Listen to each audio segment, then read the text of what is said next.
So I think it's going to take Ma Bell a couple days to repair the phone lines. The phone lines are a mess. Yep, phone lines are a mess, lady. I often hear people say that if Home Alone took place in a world where cell phones were as ubiquitous as they are now, that plot is not going to stand. Like, it's just so easy for families to communicate with one another now that there's no way you forget your kid at home and you can't get back with him and let him know what's going on. It's acknowledged. It's known. Yeah. Sure. But the fact is, cell phones, well, they did exist in 1989, 1990, but we're not expecting even the McCallisters to have them.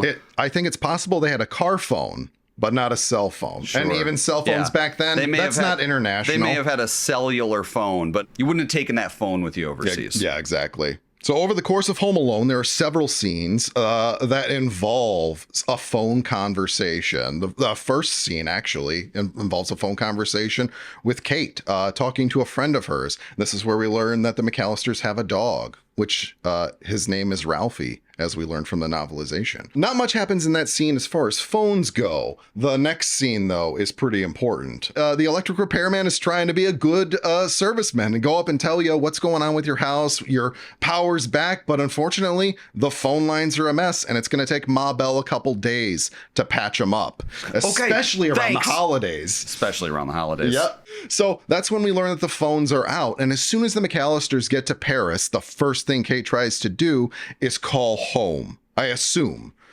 We actually don't see the end of that conversation. She gets to the payphone, steals it from the French woman, and then she puts a coin in the French payphone. Where did they get that change from? I would assume they only have American currency at that point. They may have exchanged currency at their own bank before leaving. Not change. No. They wouldn't have she wouldn't have francs in her purse. How many francs would it even take to make an international phone call in 1990 from Paris to Chicago? Well, I think that's really the better question. And I think the answer to that is if you were making an international call on a public phone, you may have needed what we used to call a calling card.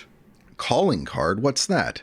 Harry, that's our calling card. Oh, it's when you flood someone's basement to let them know you've been there. It's kind of like that, okay. Yeah.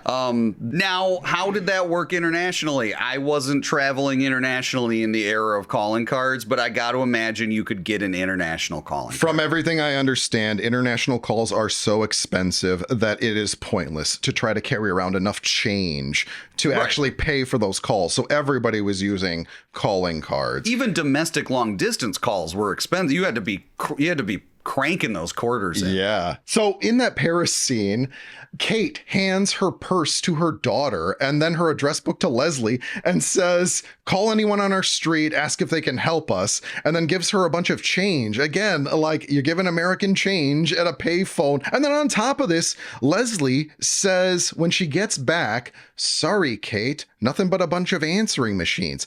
How did she get to the answering machines if all of the phones are down on Lincoln Boulevard? Curious questions. I'm not liking where this is going. You've really wet my noodle on this one.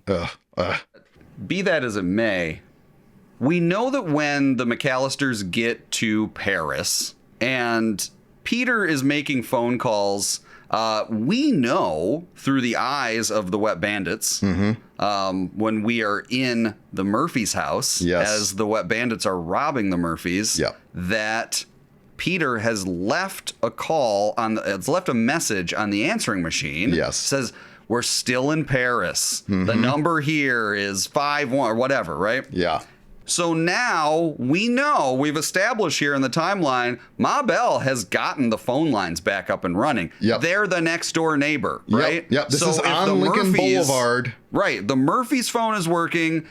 Peter is reaching the Murphys, and presumably we have to imagine, hey, something has changed. We're now able to get through. Yeah, this is 24 hours after Kate talked to the Ma Bell guy. This is after Kevin's first night home alone. The Wet Bandits have tried to go down to the basement. They weren't successful. And then, Peter calls from Paris, reaches the Murphys, which means the phone lines have to be up. They're repaired. Right. Why wasn't there any effort after that to make a call to Kevin at their own house? Right. And we know that Kevin's phone in particular is up because I believe it's that night that he makes a call to the pizza company and orders his own cheese pizza. That happens the day they visit the Murphys, I believe. So You're right. Phones are up and running. I was willing to give a fringe benefit of the doubt because we see the branch come down on the phone line. And I thought, well, maybe that damaged the specific line going from the pole to the McCallisters' house specifically. But no, you're right. He's got the phone back. What I think is that line was there from an earlier version of the script, and then there were all of these other subsequent scenes added over top of that, and it just got missed that this phone line thing was supposed to matter a little more than it actually does, because the ultimate purpose of that line is so that the McCallisters can't talk to Kevin, so that he does feel like he's made them disappear. Right.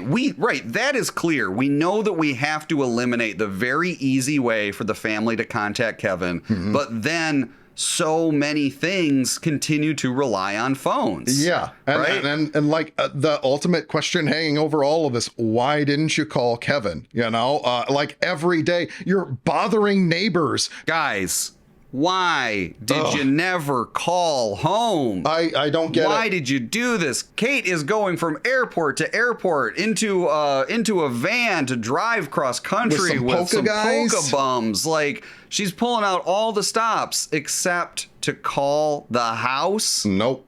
I gotta say, I really have been under the illusion that Home Alone is a perfect film for all of these years, for all of these decades.